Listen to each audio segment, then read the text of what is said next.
Kerala Blasters എന്ന football club നമ്മളുടെ വികാരം വിറ്റ് കാശാക്കുന്നവരാണെന്ന് ഞാൻ എപ്പോഴും പറയുന്നതാണ്. ഇപ്പം കോഴിക്കുഞ്ഞുങ്ങളെ അടവച്ച് വിരിയിച്ച് ഇറച്ചി കോഴികളാക്കി തൂക്കി വിറ്റ് ലാഭം ഉണ്ടാക്കുന്ന കോഴിക്കച്ചവടക്കാരൻ എന്നതിനപ്പുറത്തേക്ക് ഈ കേരള ബ്ലാസ്റ്റേഴ്സിന്റെ അധികൃതരെ നമ്മൾ കൂടുതൽ പരിഗണനയോ സ്നേഹമൊന്നും കൊടുക്കരുതെന്ന് എനിക്ക് പലതവണ തോന്നിയിട്ടുണ്ട്.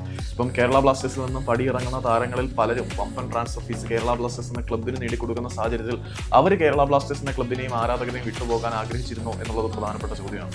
ഈ ഒരു സംശയം നമ്മൾ ആദ്യം ഉന്നയിച്ചത് ദീക്ഷിത് സിംഗ് റാവത്തിന്റെ കാര്യത്തിലായിരുന്നു. അതിനു മുമ്പ് ബ്യൂട്ടി ഉൾപ്പെടെയുള്ള പല താരങ്ങളുടെ കാര്യത്തിലും നമുക്ക് ഇതേ പ്രശ്നം ഉണ്ടായിരുന്നു. ക്ലബ്ബ് ബിസിനസ്സിനപ്പുറത്തേക്ക് താരങ്ങളുടെ താല്പര്യത്തിനെ കണക്കിലെടുക്കുന്നില്ല എന്നുള്ളതാണ്. ക്യൂവിന് മലയാളി താരമായ മോഹൻ ബഗാൻ സൂപ്പർ ജയൻസ് എഫ്സിയുടെ മലയാളി താരമായിട്ടുള്ള സഹൽ അബ്ദുൾ സമദ് നൽകിയ അഭിമുഖത്തിൽ ഈ ഒരു കാര്യം അദ്ദേഹം വളരെ കൃത്യമായിട്ട് സൂചിപ്പിക്കുന്നുണ്ട് എന്ന് വേണം മനസ്സിലാക്കാൻ. കേരള ബ്ലാസ്റ്റേഴ്സിൽ നിന്ന് മോഹൻ ബഗാനിലേക്ക് പോയ സാഹചര്യത്തിനെ കുറിച്ച് ചോദിച്ചപ്പോൾ അദ്ദേഹം പറയുന്നത് അത് എൻ്റെ മാത്രം തീരുമാനമായിരുന്നില്ല ഒരിക്കലും. അതിൽ പല ഇൻട്രസ്റ്റുകളുണ്ട്, പല കാര്യങ്ങളുണ്ട്, പല തീരുമാനങ്ങളുണ്ട് എന്ന് പറയുമ്പോൾ പുള്ളിക്ക് കേരള ബ്ലാസ്റ്റേഴ്സ് വിട്ട് മോഹൻ ബഗാനിലേക്ക് പോകാൻ അത്ര വലിയ താല്പര്യം ഉണ്ടായിരുന്നില്ല എന്ന് വേണം മനസ്സിലാക്കാൻ. അതേസമയം മോഹൻ ബഗാനിലേക്ക് സഹലിനെ വിട്ടതോടുകൂടി ബ്ലാസ്റ്റേഴ്സിന് പ്രീതം കോട്ടാലിനെ സ്വാപ് ഡീൽ കിട്ടുന്നു, പിന്നെ കുറെ ട്രാൻസ്ഫർ ഫീസ് ക്യാഷിന് കിട്ടുന്നു.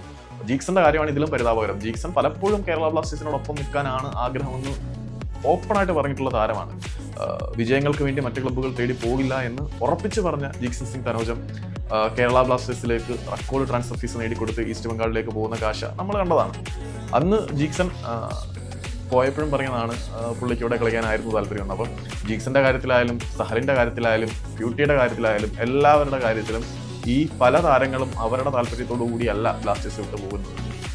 ഈ താരങ്ങളെ ട്രാൻസ്ഫർ ഫീസ് വാങ്ങിച്ച് വെറും കച്ചവട ചരക്കുകളാക്കി വിൽക്കുന്ന പരിപാടിയാണ് ഈ ഒരു മാനേജ്മെന്റ് പല തവണയും കാണിച്ചുകൊണ്ടിരിക്കുന്നത്. ഇവർക്ക് ലാഭം എന്നതിനപ്പുറത്തേക്ക് ഒന്നും വേണ്ട എന്നാണ് പലപ്പോഴും നമുക്ക് തോന്നിയിട്ടുള്ളത്. ഇപ്പം ഡ്യൂറന്റ് കപ്പിന് പങ്കെടുക്കുന്നില്ല എന്നുള്ള തീരുമാനം, അങ്ങനെ കുറേ ഫാക്ടേഴ്സ് ഉണ്ട് വെറുക്കാനും വെറുക്കപ്പെടാനും.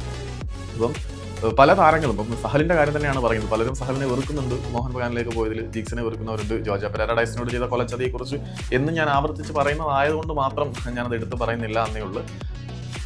ഇത്രയൊക്കെ ഉള്ളടേ പറയാമെന്നത്.